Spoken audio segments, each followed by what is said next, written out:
گی، بتا دے گی، قربان جاؤں اے مدینے والے محبوب کے غلاموں، کیا تربیت کی ہے میرے رسول پاک علیہ السلام نے۔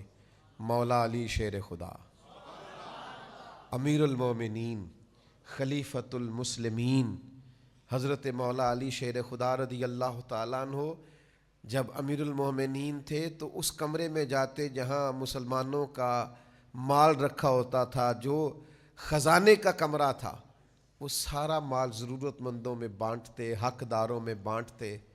پھر حضرت علی شیر خدا اس کمرے میں جھاڑو دیتے، پھر اس میں 2 رکعت نفل پڑھتے، اور پھر کہتے زمین گواہ ہو جا، اے در و دیوار گواہ ہو جاؤ، میں نے حقداروں کا مال حقداروں تک پہنچا دیا ہے۔